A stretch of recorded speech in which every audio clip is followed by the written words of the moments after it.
You know, I've been thinking about something that bothers everyone. It bothers me.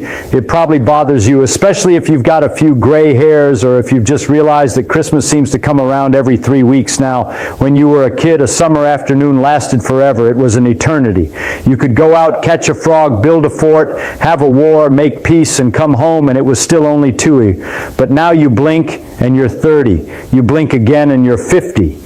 A year feels like a month. A month feels like a minute. Why? Is it just a trick? Is it just that you are busy? Or is there something deeper, something fundamental about the machinery of the universe and the machinery inside your head that dictates this acceleration? Most people will tell you it's biology. They talk about metabolism or dopamine, and that's fine. That's all well and good. But I'm a physicist. I look at the world and I see atoms. I see energy. I see information. And when you look at this problem, the problem of speeding time through the lens of physics, you find something quite disturbing. You find that your perception of time is intimately tied to the most depressing law in the universe, entropy, the tendency of things to go from order to disorder. But here's the catch, and it is a strange one. The reason time speeds up is not because your brain is breaking down. It is because your brain is getting too good at its job. You are becoming efficient. You are becoming ordered. And in the eyes of physics, order is fast. Disorder, chaos, newness, that is what is slow. That is what is rich. So I want to take you on a little excursion. We are going to look at the jiggling atoms of your memory. We are going to slice up the sausage of space-time. And we are going to see if we can understand why the years are slipping through your fingers like water. And maybe, just maybe, how to grab hold of the faucet and tighten it just a little bit. This is not just about feeling nostalgic. This is about how reality works. If you want to join us in decoding the universe and you want to see the world as it truly is, a buzzing, jiggling mess of wonder, then stick around. Let's find things out together. You see, we have this intuition that time is a steady thing, like a river that flows at the same speed for everyone everywhere. We think there is a giant clock on the wall of the universe ticking away. Tick-tock, tick-tock. 1 second for the baby, 1 second for the old man. But nature doesn't work like that. Nature is far more absurd. We learned a long time ago, thanks to Einstein, that time is flexible. It stretches and squashes. But we aren't talking about rockets moving near the speed of light today. We are talking about something much closer to home. We are talking about psychological time, which follows rules that are surprisingly similar to the laws of thermodynamics. To understand why time flies, we first have to ask, how do we know time is passing at all? Imagine you are in a room, a perfectly white room, nothing in it, no clock, no windows, and you are frozen. You can't move. Nothing changes. The air doesn't move. The light doesn't flicker. Does time pass? Well, you might say, yes, of course, time passes. But how would you measure it? If state A is exactly the same as state B, there is no distinction. In physics, we measure time by change. We measure time by the rearrangement of matter. If you have a tank of water and the water is perfectly still and the atoms are just sitting there, well, they never just sit there. They always jiggling. Let's say on the macroscopic level, nothing changes. It's boring. There is no history to write down. But now drop a drop of ink into that water. What happens? The ink spreads. It swirls. It creates these beautiful, complicated clouds. It changes from a state of ink here, water there, to a state of ink and water mixed up. That process that moving from order separated to disorder mixed, that creates an arrow of time, that creates a history. Your brain is doing the same thing. It is a machine that records the swirling of the ink. It records change. Now here's the simple analogy I want you to hold in your head. Imagine your memory is a movie camera, but it's not a normal camera that runs at a steady speed. It's an intelligent camera. When you are young, let's say you are 5 years old, everything is new. Absolutely everything. The way the sunlight hits the dust mows on the floor, you've never seen that before. The way a dog runs, new. The taste of a strawberry, new. Your brain looks at this input, this massive flood of chaotic new data, and it says, holy cow, this is important. I need to save all of this. So the camera in your head cranks up the speed. It starts filming at 120 120 frames per second. It captures every little detail, the texture, the smell, the light, the sound. It is writing down a massive amount of information. The entropy of the signal is high, meaning it's unpredictable.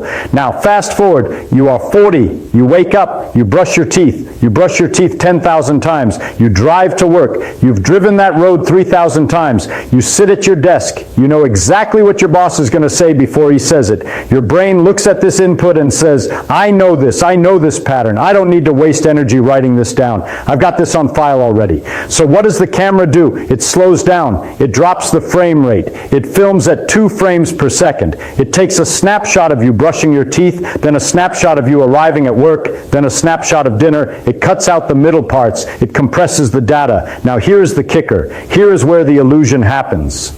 When you play the movie back, when you remember your life, you play it back at a constant speed in your head. The childhood movie was shot at 120 frames per second. So when you watch it, it plays in slow motion. It is rich. It is detailed. A single afternoon stretches out because there is so much stuff in it.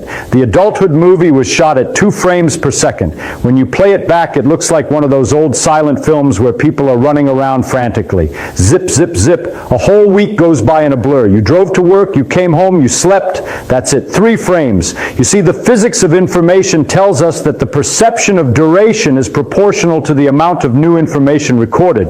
But let's go deeper. We have to go deeper, because just saying the camera slows down is a bit of a cheat. We need to understand why the brain does this and what it has to do with the fundamental nature of the universe. We need to talk about atoms and probabilities. Everything is made of atoms. You, me, the air, the screen you are looking at. And these atoms are always doing the same thing. They are jiggling. They are bouncing against each other. In my lectures, I often talk about a box of gas. You have billions of molecules whacking into each other. If you start them all in one corner, that's order. That's a special state. But very quickly, they bounce and spread out until they are all over the box. That's disorder. That's high entropy. Now, nature loves high entropy. Nature loves to mix things up. It is very easy to mix things up and very hard to unmix them. You can scramble an egg, but you cannot unscramble it. Your brain is a physical system fighting against this. Your brain is trying to make sense of the world. It is trying to find order in the chaos. When you are young, the world appears to you as high entropy, lots of disorder, lots of things you don't understand. Your brain has to work furiously to map it out. It has to build the neural pathways. It is physically changing its structure to accommodate this new reality. This takes energy, this takes effort, and this high-intensity processing marks the passage of time heavily. But as you age, you build a model of the world. You create order inside your head. You create predictions. Let's use an analogy of reading a book. Imagine you are learning to read. You are 5 years old. You look at a sentence. You have to look at every single letter. C-A-T, cat. R-U-N-S, runs. You are processing the raw data bit by bit. It takes a long time to get through a page. The experience is dense. Now imagine you are an adult reading that same page. You don't look at the letters. You don't even look at the words half the time. You scan. Your brain sees the shape of the paragraph and predicts the meaning. You are not reading. You are pattern matching. This is data compression. In information theory, we know that if a message is predictable, it contains very little information. If I send you a message that says A, and you know I'm going to send A's, I haven't really told you anything. The information content is near zero. But if I send you Q7X9 liters, that is unpredictable. That is high information. As you get older, your life becomes a string of triple SA. Your brain is efficient. It says another A. I'll just write ditto. Same as yesterday. It stops recording the jiggle of the atoms because the jiggle looks the same as it did yesterday. And because you are not recording the details, when you look back, there is nothing there to hold on to. The timeline collapses. Now, I want to give you a different image to hold on to, one that deals with how we view space-time itself.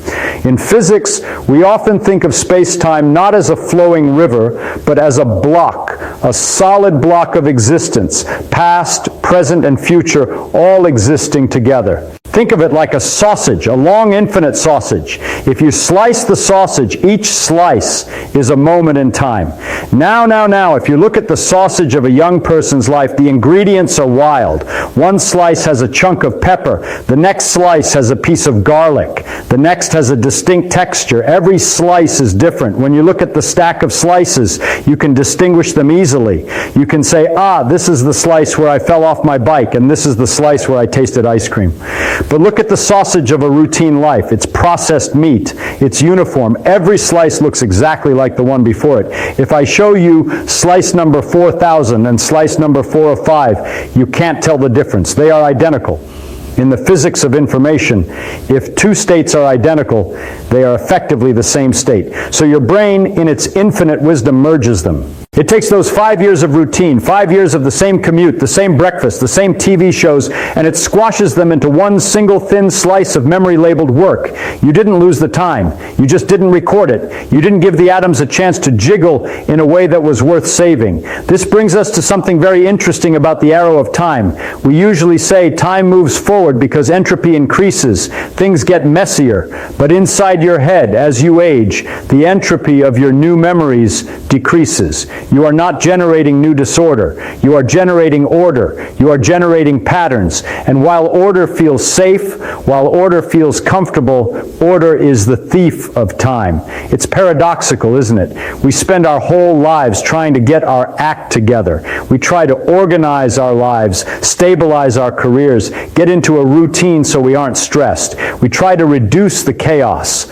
But by reducing the chaos, by reducing the unpredictability, we are hitting the fast-forward button on our own lives. We are smoothing out the texture of reality until it is so slippery that it slides right past us without any friction.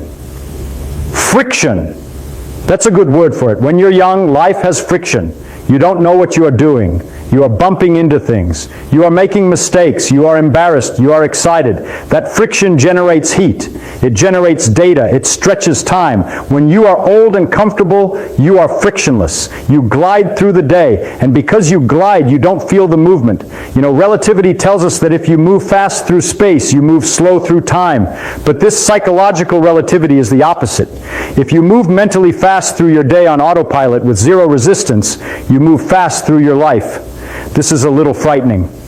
I admit, when I think about it, it scares me too. You look at the calendar and realize another decade is gone.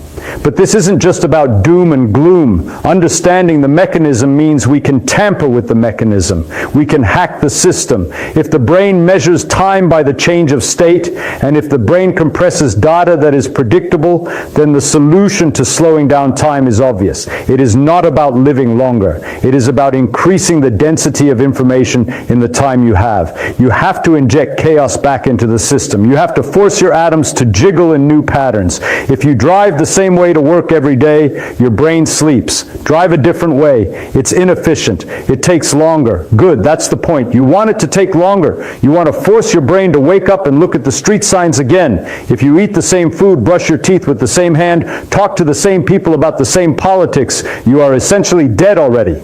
You are a machine running a loop. To feel alive, to make the year feel like a year, you must be inefficient. You must be a little bit confused. You must learn something hard. When you learn a new language, or how to play an instrument, or even just walk through a neighborhood you've never been to, you are resetting the frame rate of your camera. You are forcing the brain to say, wait, I don't know this pattern. I need to record this at 120 frames per second. And suddenly, the afternoon stretches out. Suddenly, you are back in that summer day of your childhood. It is uncomfortable. Novelty is always uncomfortable because it requires energy. It increases the metabolic heat in your brain, but that heat is the feeling of life. The universe is going to end in heat death. It is going to end in maximum entropy, where everything is the same temperature and nothing interesting happens ever again. That is the fate of the universe. But you don't have to let that be the fate of your mind before your body actually quits. You have a choice. You can let the entropy of your life settle into a dull gray uniformity where the years vanish in a blink. Or you can stir the pot. You can add energy. You can create new arrangements, new patterns, new slices of the sausage that are distinct and flavorful. It turns out that the secret to a long life, a life that feels long, is not just in the number of breaths you take.